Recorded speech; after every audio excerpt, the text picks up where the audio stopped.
Ô, Caião, o que pode ativar a alegria na gente?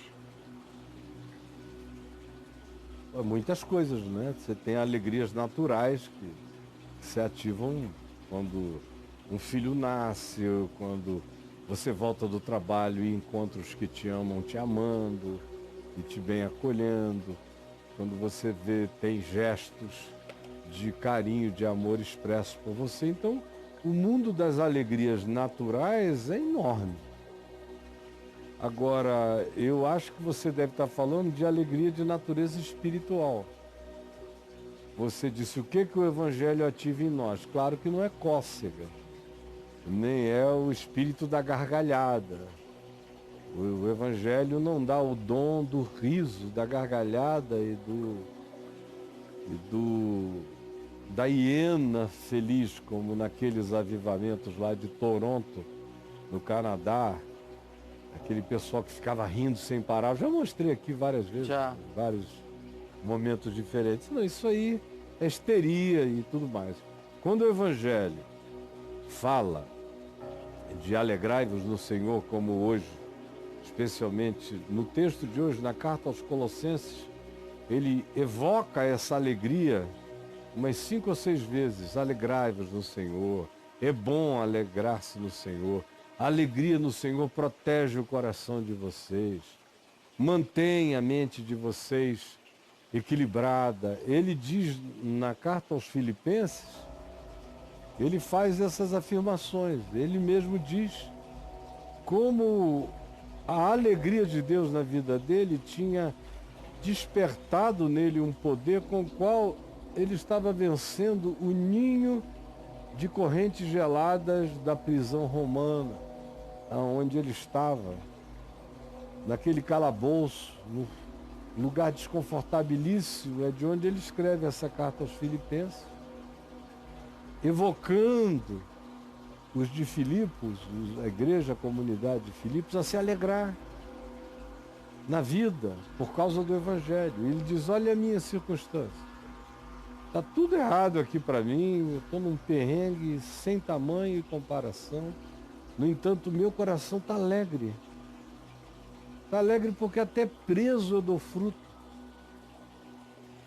Até preso eu dou fruto. É, porque puseram alguns guardas da chamada guarda pretoriana, que era a elite romana. Muitos dos que participavam da guarda pretoriana acabavam se tornando senadores romanos. É, Caio? Numa tropa de elite. E ele foi entregue a um desses grupos da guarda pretoriana para ser cuidado. Aí os caras iam lá, ficavam ali em pé, olhando para ele o dia e a noite toda, em rodízio. E ele ficava conversando, ou lendo, ou cantando, ou falando, de acordo com o guarda, mas o sujeito estava ali, preso a Paulo, enquanto Paulo estava preso à corrente. E Paulo aproveitava. Você tem um cara ali preso ao teu lado, umas 6 horas por dia, para depois trocar. 8 horas, para ele era uma delícia. Um monte de menino inteligente, cultos, bem preparados. Humus. De boa família. E com um senado ou um generalato como perspectiva de vida, o futuro. E ali era a elite romana. E Paulo começou a conversar, como ele diz aí, a temperar com sal o papo dele. Chamou a alegria para se manifestar nos relacionamentos na cadeia. E ao final dessa carta aos Filipenses, ele diz o seguinte: os da casa de César vos saúdam. Ou seja, dentro da corte do imperador, um monte de gente estava se convertendo. E já foi ali. Foram botar um cara radioativo. Radioativo. Radioativo. Paulo era um cara radioativo. Ele não só estava ativado, mas o rádio do evangelho nele era contaminante. Paulo 157. Pais e irmãos, que as minhas prisões tem contribuído muito para a expansão do Evangelho e para o ativamento, para o despertamento da fé, da ousadia, da intrepidez alegre no coração dos irmãos. E a alegria, segundo o Evangelho, é um fator ultra circunstancial. Essa alegria que é produzida por circunstâncias é a alegria natural. Acontece com um cachorro, se você jogar um osso para ele.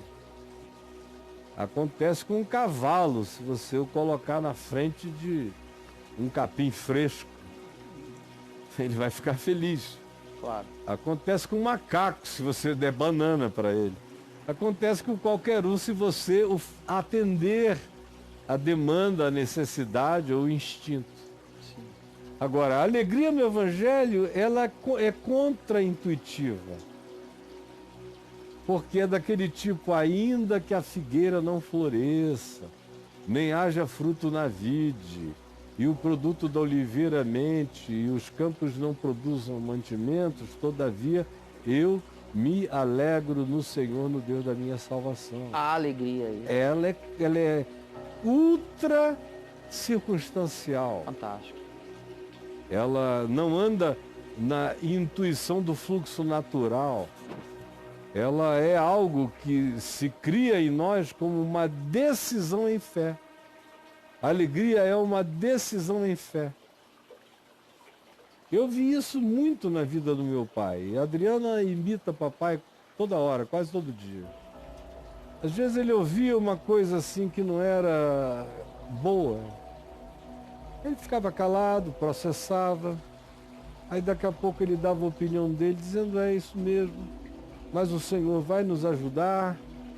E nós vamos passar por mais essa também, não é? Aí ele fazia... A Adriana de vez em quando faz uma coisa dessa ali, Às vezes vem uma coisa, aí eu vou falando, e tal, mas a gente vai enfrentar e vencer também, aí ela... Porque é uma invocação. A alegria de Deus em nós é uma invocação, mantida por uma determinação de fé. Essa alegria natural, ela é filha da cócega psicológica ou até física. É filha do agrado, conforme o meu prazer desejar. Agora, a verdadeira alegria que separa homens de meninos, Sim, cara. a alegria de gente grande em Deus, em Cristo, Tá. não depende de nada disso. E foi o que Jesus ensinou. Quando vos perseguirem, e aí ele dá uma lista de coisas desagradáveis. Ele diz, levantai a cabeça, exultai. Exultai, porque assim perseguiram os profetas que viveram antes de vós. Esse tipo de constrangimento que vocês estão sofrendo, só sofre aquele cuja vida dela o mundo não é digno. Os homens cuja vida delas o mundo não era digno, como diz o escritor de Hebreus no capítulo 11. Aqueles que viveram, ele diz como viveram, acossados, sem conforto, alguns perseguidos, outros com a cabeça a prêmio, difamados, isso e aquilo, homens dos quais o mundo não era digno. E a lista que ele dá para trás, não tem ninguém que você conheça que tenha caído no chão gargalhando de euforia. Foram pessoas alegres enquanto lágrimas derramavam. Alegres na sua decisão de enfrentarem qualquer luta, qualquer exército, qualquer adversidade, qualquer circunstância, porque Deus era com eles. E é por isso que se diz, a alegria do Senhor é a nossa força, lá no Salmo 84. E é por isso que Jesus, em Mateus, no capítulo 21, se eu não estou enganado, quando ele chega ao templo e trazem a ele doentes, já no fim do ministério, da vida dele. Trazem adultos doentes, isso, aquilo, aquilo outro, ele cura todos. E no meio disso as crianças aparecem cantando Hosana, Hosana, aquele que vem em nome do Senhor. Aí as crianças são repreendidas e Jesus repreendido por não repreender as crianças. Aí Jesus cita o Salmo e diz: porventura nunca lestes? Porventura nunca ouvistes?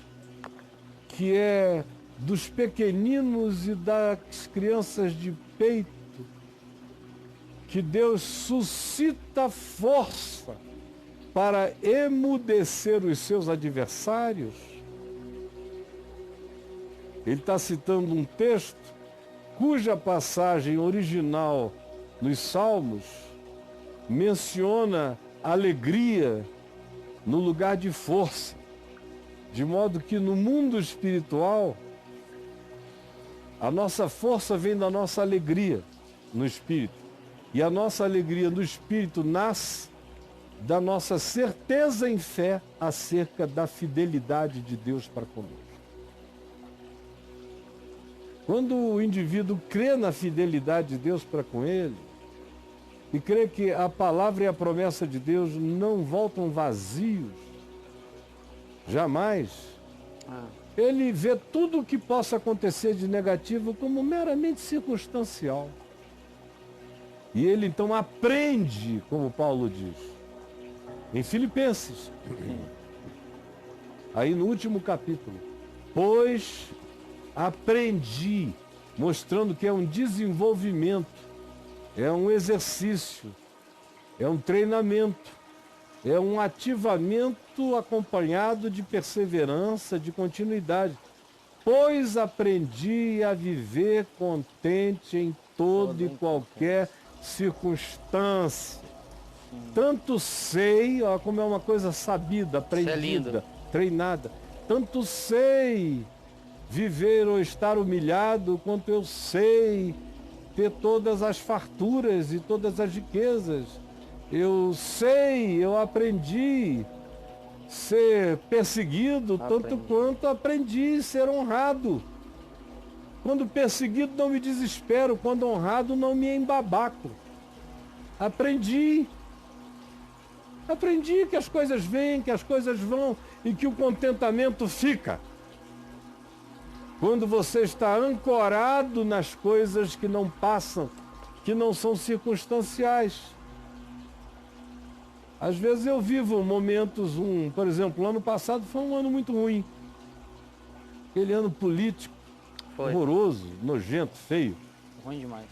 E um ano porco, espiritualmente falando, asqueroso, de ódios, de Da contenda. toda coisa do inferno se abriu. E muita ofensa, muita infâmia, muito horror. Eu é que tenho a minha casca, graças a Deus, eu sobrevivi ao meteoro que caiu lá no Golfo do México, estou até hoje aqui. Sei, cara. Eu não estou sentindo nada, mas estou vendo tudo.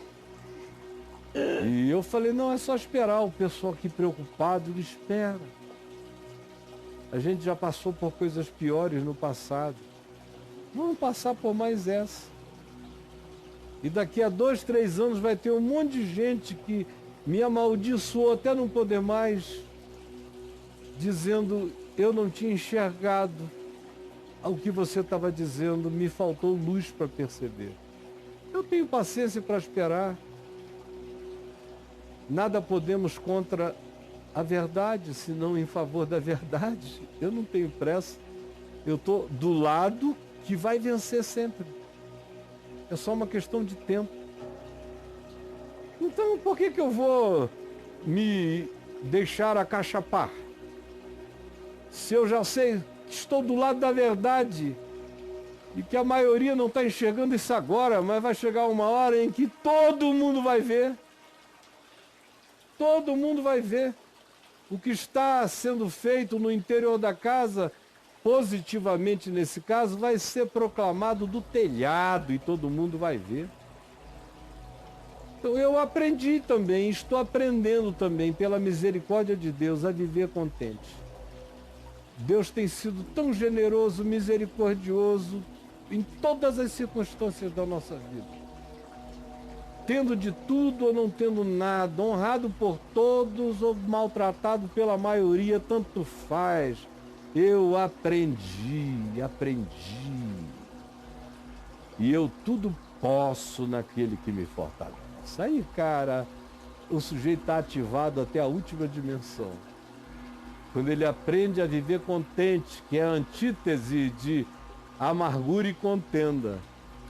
É o contentamento. É o contentamento. É aí que eu ia entrar. O que é alegria, uma vez brotada no coração do cabra, né? Ativa na gente, ativa nele. Pois é, ativa essa capacidade. Essa coisa, né? Essa resistência. Quando é a alegria espiritual que se instala e cresce em você e se desenvolve, ela melhora a sua imunidade em todos os sentidos, até no sentido físico, né? Hoje em dia é a ciência que diz que um coração deprimido, negativo, auto-vitimado, auto-piedoso, coitadista, baixa a imunidade. Baixa a imunidade do cara. Baixa, você adoece de tudo. É isso mesmo. Enquanto uma atitude alegre, positiva, esperançosa, mesmo na pior dificuldade, levanta a tua imunidade em muitas áreas. Você pode até gripar, mas você vai ter uma humanidade bem forte quanto a te proteger de outras coisas, de depressões, de pânicos, de medos, de outras angústias que nos assomando, nos adoecem e até nos matam. Então, a alegria é escudo e fortaleza. Essa alegria espiritual, ela é capacete de salvação na nossa cabeça. Existe diferença, Caio, entre alegria e felicidade? Qual seria? Depende, se você estiver falando da alegria natural, que pode dar até em poste de ferro, quase, praticamente, aí a alegria é uma circunstância, um momento, é um evento, é um season, uma temporada. Uma emocionalidade. Tô namorando uma mulher gostosa, tô tão alegre. Tô ligado. Mas no dia que ela deixar de ser gostosa, ou virar outra coisa, aí ou deixar, aí a alegria dele acaba. Agora, quando a alegria é espiritual, você se alegra com coisas naturais também. Mas a tua alegria não está condicionada aos prêmios naturais da existência. Ela se ativa para existir mesmo contra a existência.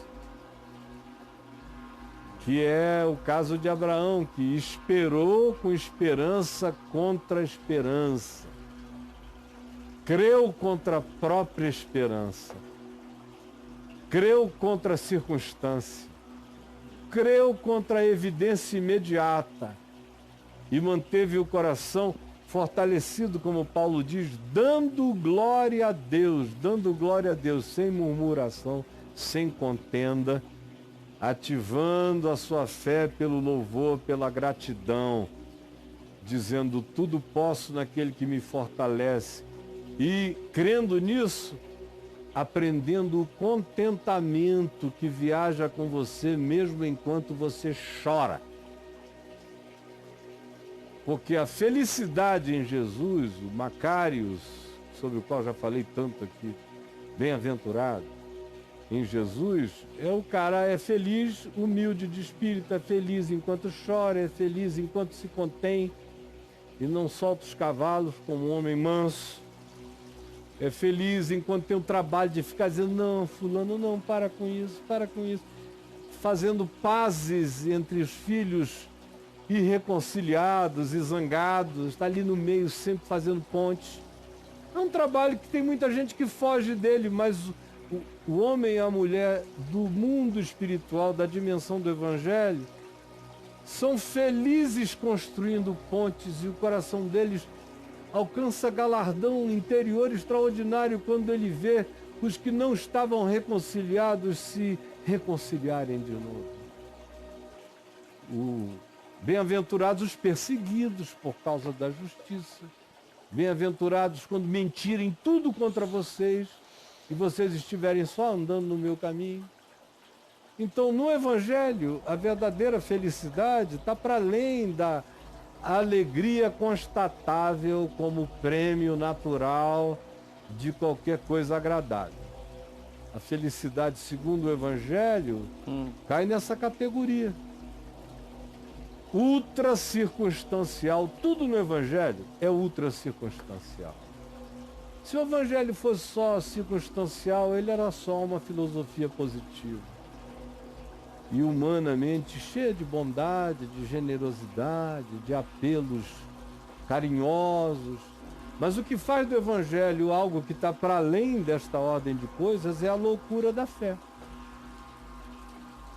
Cara, não adianta, sem fé você pode tentar praticar o Evangelho como mandamento de sabedoria, mas não vai dar em nada.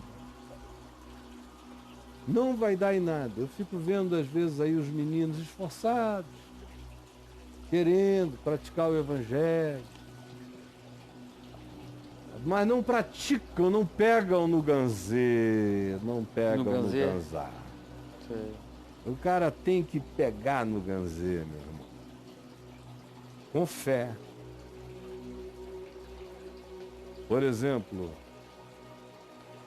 quando uma pessoa está deprimida, não é necessariamente porque ela não tem fé. Existem depressões de natureza orgânica.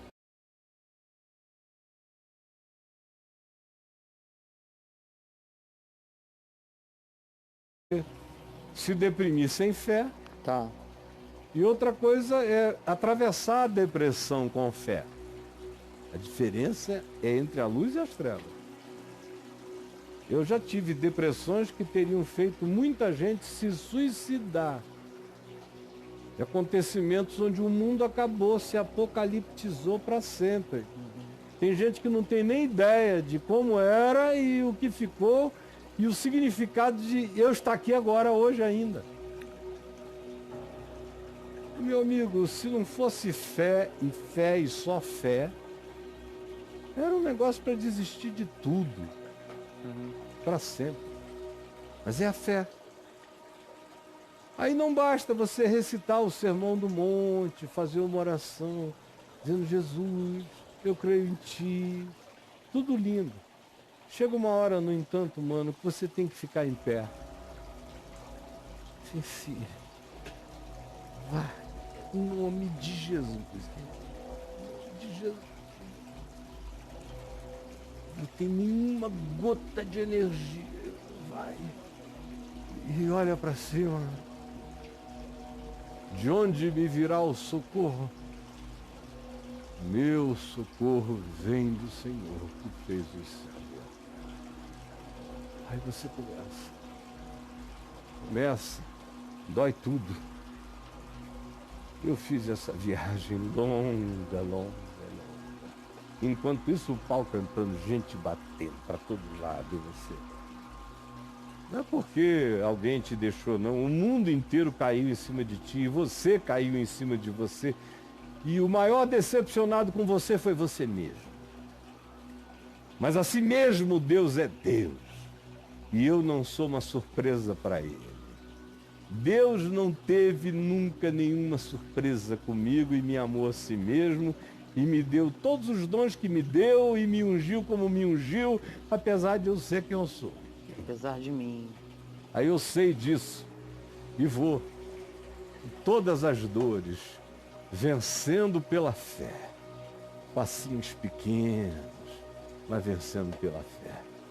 Aí você vai e você descobre que daqui a pouco os passos estão mais rápidos.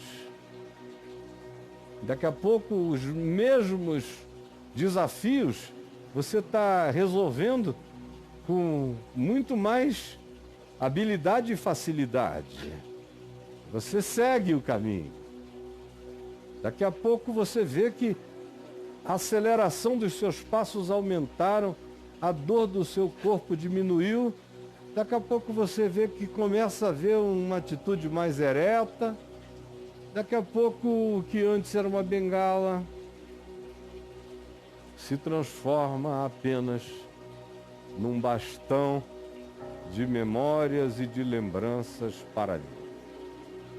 Mas, se você não se levanta pela fé e anda com toda aquela agonia, dizendo: eu estou todo arrebentado, todo deprimido, mas eu vou levantar. Vou levantar.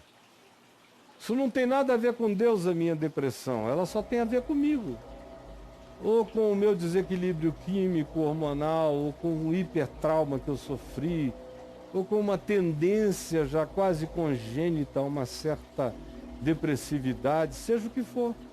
Não é pecado, não é nada disso, mas demanda de você, se você quiser vencer, além dos tratamentos e da alimentação pertinente, demanda a ação da fé. A ação da fé é para ir para o sol.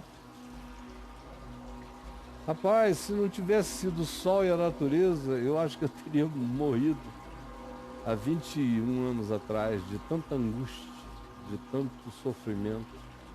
O sol foi um aliado seu? O sol, a natureza. Eu fiquei na Flórida, entrava num barquinho que eu tinha lá, desses que você compra por uma merreca. Nos Estados Unidos tudo é tão acessível, fácil. Pegava o meu barquinho 8 horas da manhã, às vezes até antes, 7 horas, sozinho. Deixava as crianças mais novas na escola e high school, e eu pegava o barco e viajava para o centro do oceano, para o alto mar. Sol, sol, sol, luz, água. Pulava no meio do oceano, aquela água gelada, profunda, azul, cheia de golfinhos e de tubarões. Ixi. Dava umas mergulhadas, subia, voltava, ia para dentro do Intercoastal, lá na Flórida, ia para uma daquelas ilhas, com algumas palmeirinhas e árvores e areia branquinha, jogava a âncora do meu barquinho ali, e pegava um livro e no sol, às vezes dava aquela agonia quando eu me lembrava de todo o volume da avalanche sob a qual eu estava. Ela não estava vindo, eu já estava soterrado. Dava aquela agonia, aquela vontade de sair correndo, quase que de mergulhar para sempre, não voltar mais. Sim. Aí eu dizia: não, isso vai passar. Pode demorar 10, 15, 20 anos, 30 anos, mas eu verei isso passar. É agora a hora de aguentar. Eu fui tão abençoado, porque eu que recebi tanta bênção não vou receber agora dores, humilhações, angústias e desrespeitos. Eu vou passar. E você vai passando. E as coisas não desaparecem da noite para o dia, mas elas vão cessando à medida em que você vai rasgando e atravessando. E faça tudo que seja pertinente àquele tipo de dor que você está vivendo. Se você precisa de ajuda médica, busque. Se precisa de alguma ajuda terapêutica, busque. No meu caso, não era médica a questão, nem era terapêutica. Eu não procurei literalmente ninguém, eu procurei o sol, a água gelada, a grama, a relva, as escrituras, bons livros, diversão com amigos não babacas, gente boa, gente madura em Cristo e na fé, que me foram de grande utilidade, especialmente durante aqueles 3, 4 primeiros anos. 2, 3 amigos, não mais do que isso. E a minha mulher, que quando chegou, se tornou um alento incomparável. Foi quantos anos de Flórida, de barquinho, cara? Não, de barquinho agoniado. Quanto tempo de barquinho agoniado? Né? Uns 2 anos e pouco. E aí voltei para cá e não tinha barquinho, só tinha agonia, né? Caí na besteira de ir morar em Niterói de volta, onde eu tinha morado a vida inteira, então eu não podia nem andar na rua, porque onde eu passava todo mundo me conhecia. e ninguém falava nada porque as pessoas me respeitam. Assim, na minha cara, Sei. não rola. Não rola. Rola pelas costas, para todo Mas lado. rolava uma fofoquinha. Fofoquinha não, brother. Era uma fofoca que saía na coluna do Globo. Sei. Caio Fábio estava com sua amante no lugar tal. Caio Eita. Fábio não sei o que e tal. Então não era fofoquinha. Não era fofoca. E Era Fofó News. e do ponto de vista político era no Jornal Nacional. Dossiê Caimã. E na Folha de São Paulo, no Estado, no Globo, no JB da época, em todas as redes de TV, especialmente na Record, que era do Macedo, e aproveitou para arrancar Chicoteou, todas as minhas unhas, assim, ao vivo. Lenhou. Lenhou, legal. Legal. E você ou vira homem ou morre menino. Aí você ficou em Niterói quanto tempo? Aí eu fiquei mais 2 anos em Niterói. Então foi 2 na Flórida, 2 em Niterói? Não, na Flórida 2 angustiados. Na Flórida eu fiquei 5. Ah, tá. Não vamos misturar as datas para ninguém entender errado. Tá certo. Aí depois mudei para Copacabana com a Adriana, e de Copacabana, depois de 4 anos e meio em Copacabana, eu vim para Brasília. E quando eu cheguei aqui, eu já cheguei com o processo quase saindo dele já, dentro de mim. Fora de mim, não. Fora de mim até hoje. Tem gente Tá. dizendo que eu sou o anticristo, o original, né? Original. Porque tem alguns meninos aí que falam, me chamaram de anticristo, mas não com o peso do original, que é um cara que, do ponto de vista religioso, estava sentado nos mais elevados lugares e eles entendem que tudo que eu fiz foi contra Deus. E de propósito, assim, querendo fazer